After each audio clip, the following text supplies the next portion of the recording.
Welcome back to the Kosi Arsenal channel. My name is Kosi. Welcome back to a brand new video. Arsenal have started 4 more steps to trigger the release clause of Martin Zubimendi. At the same time, Arsenal have found an agreement with Sporting Lisbon, according to sources in Portugal, to sign Viktor Gyokerez for £60 million. We're also going to be talking about Rodrygo, Rafael Leao, and Antoine Semenyo. Arsenal are looking to sign their next winger this summer, and it is giving. We are looking at a couple of players. Rafael Leao, Arsenal have held initial talks with the management of the player, but we are also waiting for a big decision from Real Madrid. Are they going to be selling Rodrygo this summer? Arsenal are looking at the player as a potential market opportunity. He could cost between 60 million euros to 100 million euros. What about Semenyo? Arsenal are big admirers, but he would cost about 70 to 70 million euros.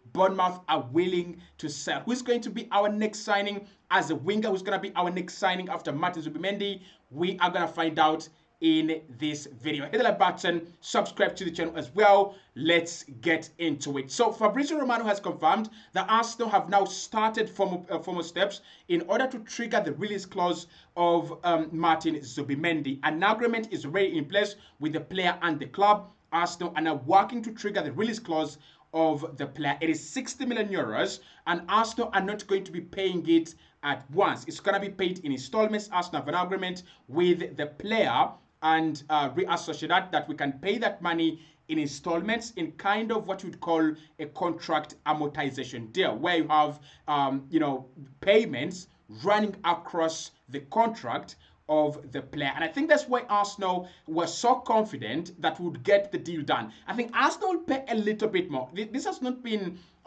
said outright, but I think we shall be paying a little bit more than maybe the 60 million euros in the release clause. Other than that, why would Real Sociedad want to give us their player for the same money as Madrid would pay, as Barca would pay, without us giving them a little bit more money? So I think it's going to be us to pay a little bit more to Real Sociedad, and then they break the structure of payment of this deal. So formal steps have started. This could take maybe a week, maybe less than that. But by the time we get to June, Mikel Arteta wants him to be the first signing, and it should be coming in very, very quickly. The next signing is Viktor Gyokerez. Formal steps have also been done in order to talk to Sporting. Talks have been held between the two clubs, and a £60 million deal has been agreed as we talked in the morning. Now, Sporting is saying 60 million is okay with add-ons and a few bonuses. I don't know whether Arsenal are going to have about maybe 5 million, 8 million, or 10 million in bonuses. But if we can get that 60 million with a few add-ons, he will be our player. Personal terms are not any problem. I've seen a few articles actually in from Portugal saying that he would require about 250k to make him one of the most paid players at Arsenal. And again, for me, it's not a big problem. If you're bringing in a big centre forward, a player that is, in quotes, willing to win you the league and has to win you the league, you've got to give them the right amount of money. Kai Havertz came in, Arsenal thought it was a big signing, gave him 280,000. And of course, that had to match with his salary at Chelsea. I think Viktor Gyokerez for 250,000 is okay, and Arsenal don't have a problem with that. So if nothing changes, Arsenal should be getting those two deals done very, very quickly. David Onstein says that Arsenal are working quickly to beat competition. There is a lot of interest from Ruben Amorim. He's worked with him. He signed him from Coventry to Sporting, and he wants to sign him from Sporting to Manchester United. So there is a lot of kind of quick moves from Arsenal and Andre Bata, because they believe that is the best value on the market in terms of a centre forward. However, Arsenal won't be ending there. Arsenal are looking to add one more player on that attack, and it's either one of the three. Number one is Rodrygo. So Rodrygo is one of the players that have a future that is really undecided. Fabrizio says that the player wants to stay at Madrid, and there are no problems on the player's side. However, Madrid are already having problems with Kylian Mbappe and Vinicius Jr. on that front line. If they want to bring in a real centre forward, they're going to have to clear one of these players. Actually, one or two. They have Brahim Diaz there. They have Rodrygo, Vinicius, Mbappe, and they would love to add a centre forward. Maybe this summer, maybe next summer. And if they were to add one centre forward, that means that Rodrygo drops to the bench. And I don't think Madrid are this club that are going to let Rodrygo lose his value over unplayed minutes. So what I think is they would rather sell, especially this summer, than wait next summer where clubs are going to give them maybe 40, 45 million or 50 million in Rodrygo go. So Arsenal are waiting to pounce on Rodrygo if Madrid make that big decision of selling him. Now, there are a few rumors that the new manager in Xabi Alonso doesn't trade Rodrygo, but those are not yet confirmed. They're not coming in from any Madrid sources. They're not coming in from any close sources. They're just coming in from a few, I would say, paparazzi who think that, Rodrygo doesn't have a future at Real Madrid. But Arsenal are waiting for him and they would pounce on the opportunity. They see him as a market opportunity. And that is the part that confused me a little bit. Arsenal looking at Rodrygo goes as a market opportunity means one or two things. One, it would mean that they know how much it's going to cost, right? And I don't think Rodrygo would be a market opportunity, in my opinion. I mean, we know Madrid usually sell their players at, money that you wouldn't expect. Casemiro, about 50 million, 60 million. Ozil, it was about 40 million. Di Maria, about 60 million. So that is usually their price range. I think Gonzalo Higuain was about, again, the same 40 to 60 million, around there. So maybe Arsenal are looking at this Madrid side and they're like, they are going to sell Rodrygo for about 60, 65 million euros. And I'll tell you what, Rodrygo goes is world class. As a player, he is absolutely world class. For us to get him at 60 million euros, alongside Viktor Gyokerez, alongside Zubimendi, that would be a 10 out of 10 out of 10 window. Honestly, it's a 10 out of 10 because you already have that midfield field well. You already have that attack sorted with Rodrygo and Gyokeres coming in. You have the likes of Kai Havertz, Saka in the in the mix as well. I think that would be a 10 out of 10. But can we get the deal done? I think it depends on Madrid.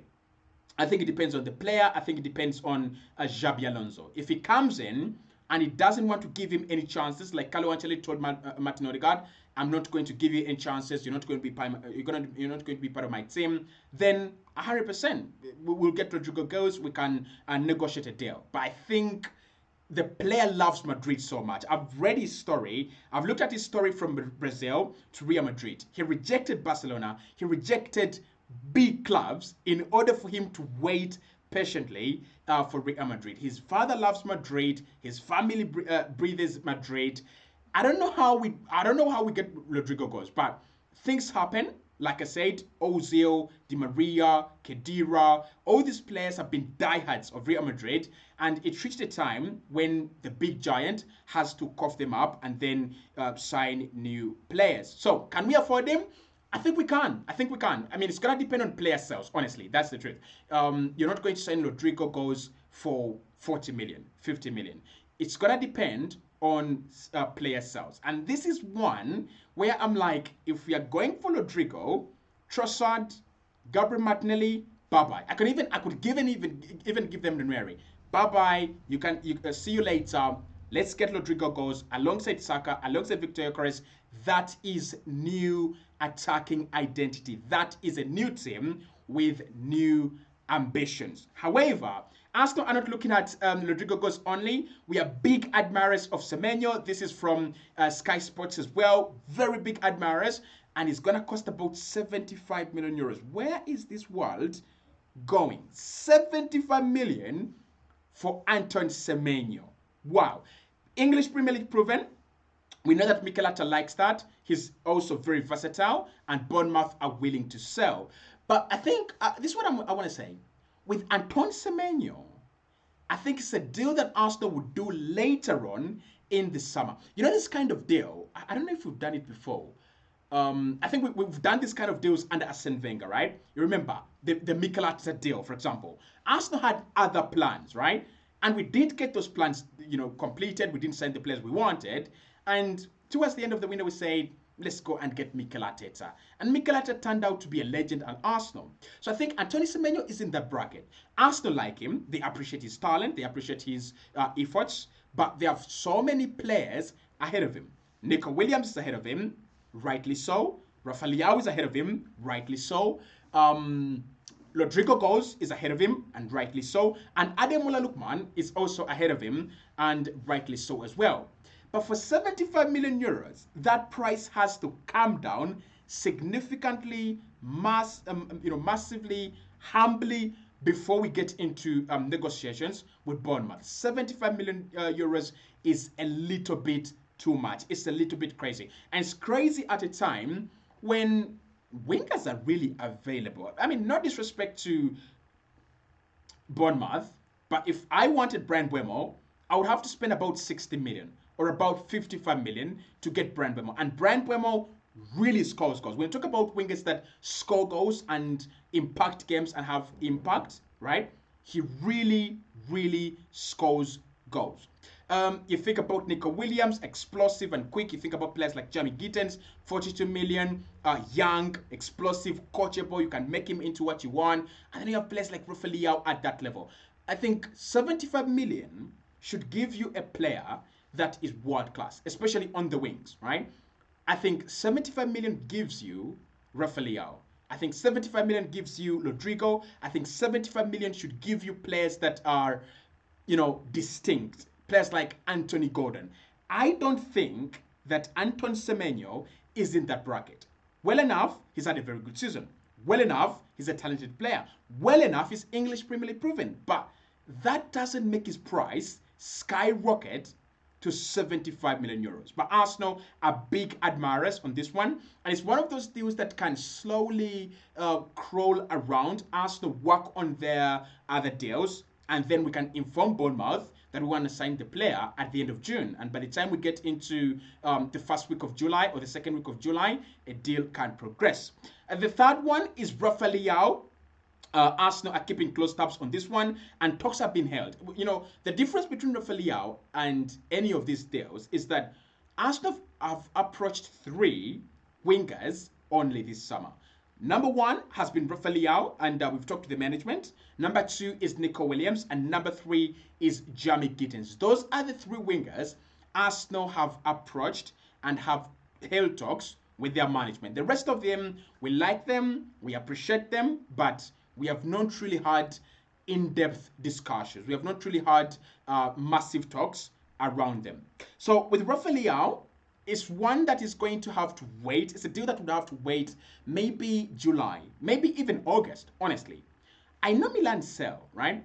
But if they get money for Tijani Reinders from Manchester City, would they consider selling Rafael Leao as well, right? They are amidst a period where they want to keep their best players and also, add to the players, add to the squad. But they're also at a time where they need some money. Would they sell Rafael Leao and Tijani Reinders and maybe players like Theo Hernandez? I am told that the goalkeeper, Mike Maignan, is also wanted by, big outfits in the market. I don't know. With Rafael Leao, I don't know. How deeply is he invested with AC Milan? He just signed a new deal, I think 2 years ago, and that deal has about 3 more years until 2028. So would he move and break that contract? That's number 1. How invested is the player? Number 2, how invested are AC Milan into this project that is led by Rafael Leao? If they look at Rafael Leao and they tell him, listen, we are going to give you better players around you. We are going to go back to the UEFA Champions League. We are going to win silverware again. I can see him stay. But if the player doesn't see a future there, if a player doesn't believe that AC Milan are the right place for him to stay, then I can see Arsenal get a chance. But it would be an expensive deal. Good deal. Big signings, right? Big signings. Rodrygo goes, big signing. Rafael Leao, big signing. But it would take a king's ransom to sign them. And I think this is where Arsenal just sell. We work on ourselves. We work on our departures quietly, slowly. Mikel gets his striker. He gets Martin Zubimendi, and we chill. And maybe he gets Joan Garcia, and we chill. And we work on outgoings for quite some time. And then after that, we sign a player like Rafael Leao. It would be groundbreaking. I want it to happen, but I am not sure it's gonna happen anytime soon. It could happen in July. It could happen in August. We have to wait. Hit the like button, subscribe to the channel as well. Like I said, transfers are moving mad, and we are here to inform you of anything that happens and develops on the Arsenal side.